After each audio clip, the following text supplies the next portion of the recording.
Hello 10th class बच्चों, good morning. मैं John ma'am बोल रही हूँ, आपकी ज्योग्राफी की मैम। तो एक बार फिर मैं आप सभी 10th क्लास के बच्चों का इस ऑनलाइन सोशल साइंस की क्लास में स्वागत करती हूँ बच्चों। तो पिछले दिन हम लोग अर्थशास्त्र पढ़ रहे थे। अर्थशास्त्र का हमारा सेकेंड लेसन चल रहा था, भारतीय अर्थव्यवस्था के क्षेत्रक, है ना। तो भारतीय अर्थव्यवस्था के क्षेत्रक हम लोगों ने 3 भाग पढ़ लिए थे ना। तो आज हम लोग इस लेसन का चौथा भाग यानी पार्ट 4 पढ़ेंगे और आखिरी भाग, ठीक है। आज आपका ये लेसन ख़त्म हो जाएगा। तो भाग 4 शुरू करने से पहले इससे पहले के भाग में हम लोगों ने जो पढ़ा है उसके बारे में एक बार रिवाइज कर लेते हैं ना। तो पिछले भाग में जो भाग 3 था उसमें हम लोगों ने पढ़ा था तृतीयक क्षेत्र के बारे में ना, कि जो अर्थव्यवस्था का या जो आर्थिक क्रियाओं का जो तृतीयक क्षेत्र है, जिसको हम सेवा क्षेत्र के नाम से भी जानते हैं, उस क्षेत्र का महत्व भारत में बढ़ने का क्या कारण था। इसके बाद हम लोगों ने देखा था कि बेरोज़गारी के बारे में। तो बेरोज़गारी क्या है और कितने प्रकार की बेरोज़गारी होती है ना, जिसमें हम लोगों ने प्रच्छन्न बेरोज़गारी, जिसको हम गुप्त बेरोज़गारी भी कहते हैं या अल्प बेरोज़गारी भी कहते हैं, और दूसरा हम लोगों ने देखा था खुली बेरोज़गारी। आज हम लोग आगे बढ़ते हुए इस लेसन का पार्ट 4 शुरू करते हैं। और आज हम लोग जिन बिंदुओं पर या जिन पॉइंट्स को हम लोग देखेंगे वो 3 महत्वपूर्ण बिंदु हैं बच्चों। पहला पॉइंट जो है वो है अतिरिक्त रोजगार का सृजन करने के तरीके या उपाय। दूसरा पॉइंट हम लोग देखेंगे संगठित और असंगठित क्षेत्र के रूप में क्षेत्रक का विभाजन। फिर उसके बाद हम लोग पढ़ेंगे स्वामित्व के आधार पर क्षेत्रक का विभाजन। तो आज हम लोग इन 3 पॉइंट्स को कवर करेंगे। तो शुरू करते हैं बच्चों। तो पहले हम लोग कौन सा पॉइंट कवर करेंगे? अतिरिक्त रोजगार का सृजन करने के तरीके या उपाय। तो अतिरिक्त रोजगार, है ना, यानी कृषि कार्य के अलावा, यानी जो हमारे द्वितीयक क्षेत्र हैं, है ना, और तृतीयक क्षेत्र हैं, इनके अलावा और हम कैसे लोगों को, जो अल्प बेरोजगारी हमारे देश में पाई जाती है, तो इन अल्प बेरोजगारों को हम और कहाँ पर रोजगार दे सकते हैं, ठीक है, इसके बारे में हम लोग पढ़ेंगे। तो अल्प बेरोजगारी को दूर करने के लिए, है ना, कुछ उपाय हैं जो निम्नलिखित हैं। पहला उपाय है बैंक ब्याज दर में कटौती, ठीक। तो बैंक ब्याज दर में कटौती मतलब आपको पता है कि जब हम बैंक से लोन लेते हैं तो बैंक जो है वो बहुत ज़्यादा उस पर क्या करती है, ब्याज, इंटरेस्ट लेती है।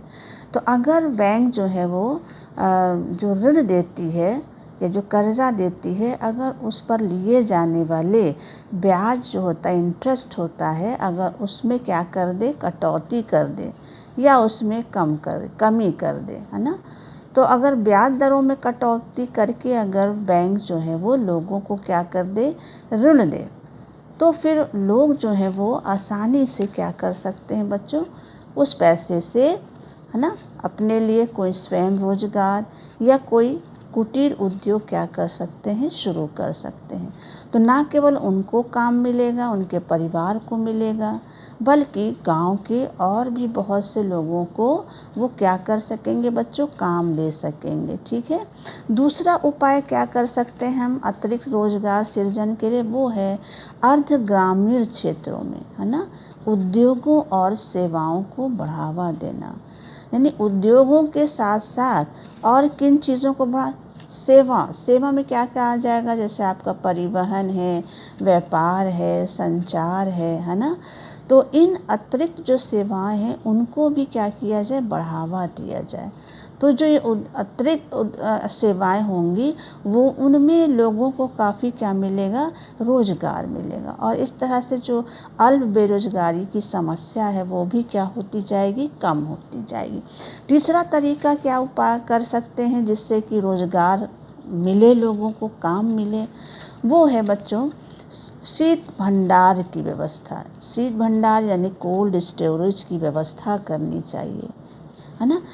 अब कोल्ड स्टोरेज की व्यवस्था करने से क्या होगा, तो किसान जो है जब उनका उत्पादन ज़्यादा होता है ना अनाज का या सब्जी का, तो वो अपने उस उत्पादन को क्या कर सकते हैं, इन शीत भंडार जो गृह होते हैं, कोल्ड स्टोरेज होते हैं, उनमें वो अपने फसलों को या सब्जियों को क्या कर सकते हैं, रख सकते हैं।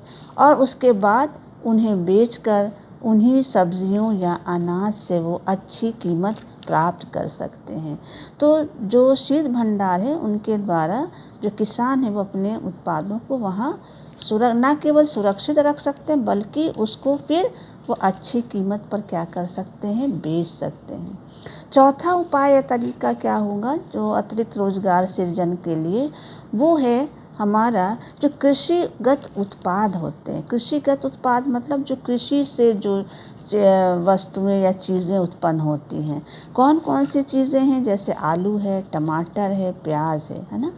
ये जो हमारे कृषि उत्पाद हैं इनके लिए यानी उद्योग स्थापित करें, है ना, ताकि लोगों को क्या मिल सके, रोज।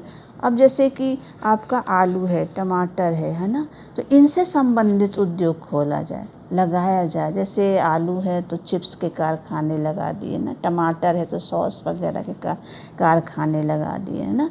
इसी तरह आपकी दाल वगैरह उत्पादन ज़्यादा तो दाल को जो है वो उसको और ज़्यादा, है ना, गुण वाला बनाने के लिए, उसका जो पॉलिश वगैरह करने के लिए भी क्या कर सकते हैं, कारखाने लगा सकते हैं, जहां इन कृषि उत्पादों को क्या किया जा सकता है बच्चों, और बेहतर बनाया जा सकता है। और ना केवल उस किसान को लाभ मिलेगा बल्कि गांव की और बहुत सारे लोगों को इनमें क्या होगा, काम मिलेगा, रोजगार। तो एक तरह से ये रोजगार को क्या करेंगे, सृजित करेंगे। पांचवा तरीका क्या है बच्चों, अगर रोजगार को, बेरोजगारी को दूर करना है, तो वो है हमारा महात्मा गांधी राष्ट्रीय ग्रामीण रोजगार गारंटी अधिनियम 2005। इसको हम शॉर्ट में मनरेगा के नाम से भी जानते हैं। क्या कह सकते हैं, मनरेगा। तो मनरेगा जिसका पूरा नाम क्या है, महात्मा गांधी राष्ट्रीय ग्रामीण रोजगार गारंटी अधिनियम, है ना, जिसको हम शॉर्ट में क्या बोल सकते हैं, मनरेगा। ये कब लागू हुआ, कब बनाया गया ये कानून, 2005 में बनाया गया, है ना। तो केंद्र सरकार के द्वारा बनाया गया ये जो अधिनियम था, ये जो कानून था, इस कानून या अधिनियम के अंतर्गत भारत में लगभग 625 जिलों में, है ना, क्या किया गया, काम का अधिकार लागू किया गया। इसका उद्देश्य क्या था बच्चों, मनरेगा का इसका उद्देश्य था कि उन सभी लोगों को जो काम करने में क्या है, सक्षम है, और जिन्हें काम करने की क्या है, ज़रूरत है ना, उनको सरकार के द्वारा ग्रामीण क्षेत्रों में साल भर का यानी वर्ष भर, यानी 1 साल या वर्ष भर के लिए, यानी 100 दिन, है ना, 100 दिन का क्या करना, रोजगार देना, यानी गारंटी देना उनको कि आपको 100 दिन का रोजगार सरकार के द्वारा दिया जा रहा है। तो कहाँ पर, ग्रामीण क्षेत्रों में। तो मनरेगा भी एक तरह से भारत में ग्रामीण क्षेत्रों की उन बेरोजगार लोगों को क्या किया है, रोजगार दिया। कितने दिन का, 100 दिन का रोजगार दिया है। कब ये अधिनियम लागू किया गया, सन 2005 में। अब आता है हमारा नेक्स्ट हेडिंग। ये तो हम लोगों ने पढ़ा बच्चों रोजगार सृजन करने के तरीके या उपाय। तो हम लोगों ने 5 तरीके देखे, ठीक है, उपाय। अब आता है नेक्स्ट, हमारा हेडिंग है, नेक्स्ट पॉइंट जो है वो है रोजगार की दशाओं के आधार पर, है ना, क्षेत्रक का विभाजन। तो रोजगार के आधार पर क्षेत्रक का विभाजन जो है वो इन दो भागों में किया गया है, संगठित क्षेत्र और असंगठित क्षेत्र। मान लीजिए बोर्ड में पूछ लिया गया कि रोजगार के आधार पर क्षेत्रक को कितने भागों में बांटा गया है, तो कितने भागों में बांटा गया है? 2 भागों में, संगठित क्षेत्र और असंगठित क्षेत्र। अब संगठित क्षेत्र क्या होता है बच्चों, असंगठित क्षेत्र क्या होता है, ये आपको पता होना चाहिए ना, क्योंकि ये बोर्ड में इम्पॉर्टेंट है ये सब, ठीक है। संगठित क्षेत्र का मतलब है इसमें इस क्षेत्र के अंतर्गत वो गतिविधियां आते हैं, वो उद्यम आते हैं, वो व्यवसाय आते हैं, है ना, जिन पर क्या होते हैं, जो सरकार के नियंत्रण में होते हैं, है ना, और जिनमें रोजगार की अवधि क्या होती है, नियमित होती है, मतलब रोजगार सुरक्षित होता है। इनको ये नहीं कि बीच में हटा दिया जाएगा, तो इनकी जो रोजगार की अवधि होती है वो नियमित होती है, रोजगार इनका कैसा होता है, सुरक्षित होता है। और इन्हें सरकार के जो नियम बनाए, सरकार ने जो नियम और उप नियम बनाए हैं, उन नियमों को क्या करना पड़ता है, मानना पड़ता है। तो सरकार संगठित क्षेत्र में ज़्यादातर सरकारी संस्थाएं आती हैं, या वो संस्थाएं जो सरकार के द्वारा जिनको सहायता प्राप्त हैं। इसके अंतर्गत जो है बहुत सारे उद्यम आते हैं, व्यवसाय आते हैं, कंपनियां आती हैं, है ना। तो संगठित क्षेत्र का मतलब वो क्षेत्र जिस पर सरकार के नियम लागू हों, है ना, जिस पे सरकार का क्या हो, अधिकार हो, है ना। और इसमें जो लोग काम करते हैं उनका रोजगार की अवधि क्या होती है, नियमित होती है, ठीक है, उनको रोजगार की सुरक्षा होती है, ठीक। तो इसलिए इनको बोला जाता है संगठित क्षेत्र। संगठित क्षेत्र के लोगों को जो काम करने वाले कर्मचारी, उनको बहुत सारे लाभ हैं। अब कौन कौन से लाभ हैं इन कर्मचारियों को? पहला कर है कि इनको रोजगार सुरक्षा का लाभ मिलता है, मतलब इनको बीच में इनकी नौकरी से हटाया, जिन्हें सरकारी कर्मचारी इनको बीच में हटाया नहीं जा सकता ना, तो इनको रोजगार की सुरक्षा का लाभ है, ठीक है। उसी तरह इनको दूसरा लाभ है कि इनके जो समय निश्चित है ना, काम करने की जो समय होता है वो निश्चित है। आप सुबह 10 बजे से लेकर 5 बजे तक काम करना, या अलग अलग जगहों में अलग अलग टाइम होता है, 8 घंटा 8 घंटा, तो ज़्यादातर इसमें क्या होता है, समय नियमित होता है ना। अगर कोई व्यक्ति या कोई कर्मचारी उस नियमित समय से अधिक काम करता है, ओवर टाइम जिसको हम लोग बोलते हैं ना, अगर ओवर टाइम करता है तो उसे क्या मिलता है बच्चों, वेतन के अलावा और पैसा दिया जाता है, यानी अतिरिक्त वेतन दिया जाता है ना। तो इसमें सुरक्षा है रोजगार की, समय क्या होता है इसमें काम करने का, नियमित होता है। यदि कोई कर्मचारी, है ना, अपने नियमित समय से अधिक समय तक काम करता है तो उसको एक्स्ट्रा टाइम का क्या किया जाता है, एक्स्ट्रा पैसा दिया जाता है। इसके अलावा, इन 2 लाभों के अलावा कुछ दूसरे लाभ भी हैं जो संगठित क्षेत्र के कर्मचारियों को सरकार द्वारा दिए जाते हैं, जैसे सावेतन छुट्टी। सावेतन मतलब छुट्टी का मतलब आप छुट्टी ले रहे हो तो उसका आपको पूरा वेतन मिलेगा, कटौती नहीं होगी ना। फिर इसके बाद अवकाश काल में भुगतान, जो बीच में छुट्टियां होती हैं, सरकारी छुट्टियां मिलती हैं ना, उस अवकाश का भी क्या होता है, सरकारी कर्मचारियों को पैसा मिलता है। उसकी कटौती नहीं होती कि आज संडे है तो आज संडे को पैसा आपका नहीं मिलेगा, या आज ये त्यौहार है, आप आज त्यौहार के कारण ऑफिस बंद है तो आपको इस दिन का पैसा नहीं मिल। तो अवकाश काल में भी क्या होता है, तनख्वाह मिलती है। साथ ही भविष्य निधि है, प्रोविडेंट फंड है, रिटायरमेंट के बाद जो उनका पैसा जमा होता है उनको सरकार पूरा पैसा देती है। इसके अलावा सेवा अनुदान, तो नौकरी की सुरक्षा, नियमित समय के अलावा ये सारी सुविधाएं भी संगठित क्षेत्र के कर्मचारियों को सरकार देती है। तो समझ में आ गया संगठित क्षेत्र का मतलब क्या होता है। संगठित क्षेत्र का मतलब है इसके अंतर्गत वो लोग आते हैं जो सरकार के नियंत्रण में होते हैं, है ना। जिनकी जिन पर ज़्यादातर सरकारी नियम लागू होते हैं, ठीक है, और उनका पालन करना हर एक कर्मचारी का कर्तव्य होता है। असंगठित क्षेत्र में क्या होता है? असंगठित क्षेत्र जो होते हैं बच्चों, इसमें छोटी छोटी जो होती हैं और बिखरी हुई इकाइयाँ होती, छोटे छोटे काम करने वाले लोग आते हैं, है ना, और इन पर सरकार का कोई नियंत्रण नहीं, सरकारी नियंत्रण से बाहर होते हैं। हालांकि असंगठित क्षेत्र में भी कर्मचारियों के लिए नियम भी होते हैं, उपनियम भी होते हैं, लेकिन उसका पालन यहाँ कोई भी नहीं करता, उसका पालन नहीं होता। जबकि यहाँ जो नियम होते हैं उसका पालन करना हर कर्मचारी का कर्तव्य होता है, ठीक है।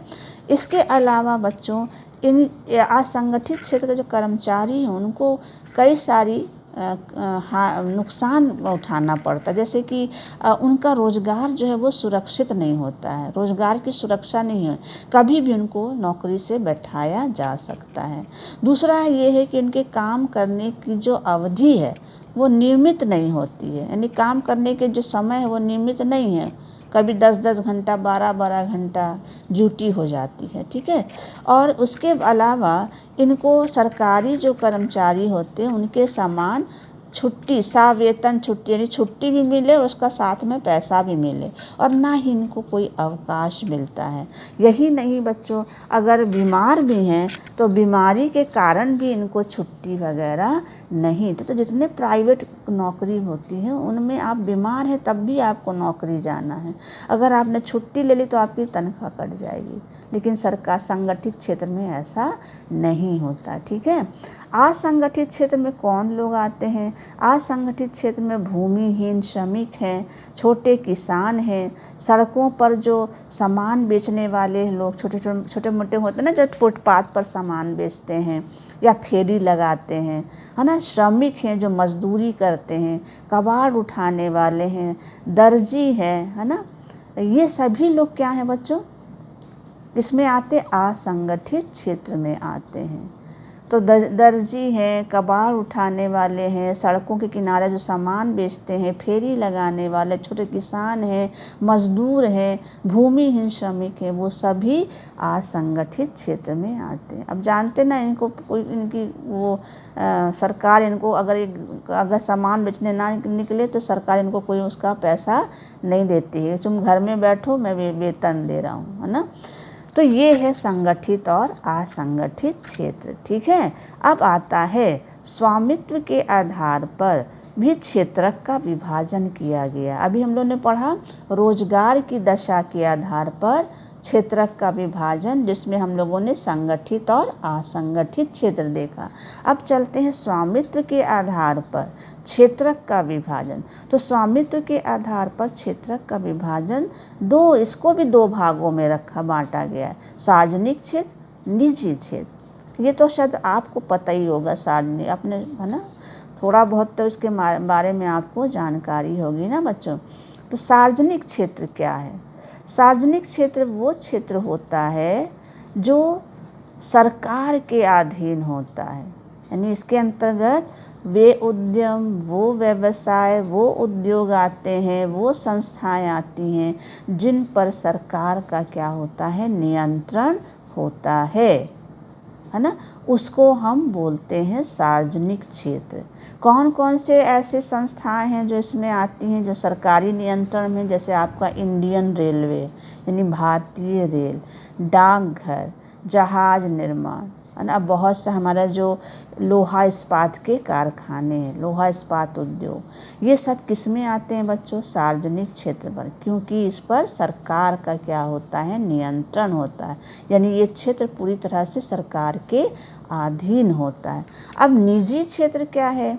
निजी में वो उद्योग आते हैं, वो कंपनियां आती हैं, वो उद्यम आते हैं जो निजी व्यक्तियों या किसी एक कंपनी के अधीन होते हैं, उसको हम बोलते हैं निजी क्षेत्र। अब जैसे उदाहरण के लिए हमारे इंडिया में जो Tata iron and steel company limited है, जिसको हम शॉर्ट में टिस्को बोलते हैं, है ना, ये भारत का अकेला इस्पात यानी स्टील का कारखाना है जो निजी क्षेत्र में है, प्राइवेट है। बाकी जितने लोहा इस्पात उद्योग के कारखाने हैं वो सरकार के नियंत्रण में है। लेकिन टाटा आयरन स्टील कंपनी जो झारखंड में है ये आपका निजी है, पूरी तरह से प्राइवेट है। इसके अलावा रिलायंस इंडस्ट्रीज़ है, इन्फोसिस है, ये सभी कंपनियां क्या हैं बच्चों, निजी क्षेत्र में आती हैं। तो समझ में आ गया सार्वजनिक क्या होता है और निजी। सार्वजनिक मतलब जिस पर सरकार का नियंत्रण हो, है ना, जो सरकार के अधीन हो। निजी मतलब जिस पर निजी व्यक्तियों का या किसी एक कंपनी का क्या हो, अधिकार हो। तो इसके उदाहरण समझ में आ गए। इसका सार्वजनिक का क्या उदाहरण है, इंडियन रेलवे, डाकघर, जहाज निर्माण और जो हमारा इस्पात उद्योग यानी स्टील इंडस्ट्री। निजी में वो आते हैं जो निजी व्यक्तियों के अधीन है या किसी कंपनी के अधीन, जैसे टाटा आयरन स्टील कंपनी, ये भारत का अकेला लोहा इस्पात का कारखाना है जो प्राइवेट सेक्टर में, बाकी सब सरकारी नियंत्रण में। और रिलायंस कंपनी, ये सब आपके निजी क्षेत्र के क्या हैं बच्चों, उदाहरण। तो आज आपका ये लेसन बच्चों पूरा हो गया और ये सभी जो अभी हम लोगों ने पढ़ा ये सभी टॉपिक बहुत इम्पॉर्टेंट है और आपके बोर्ड एग्ज़ाम के लिए आप इसे तैयार करिए। ठीक, तो आज हम लोग का ये लेसन ख़त्म होता है। अब अगले वीडियो में हम लोग नया लेसन पढ़ेंगे। थैंक यू बच्चों।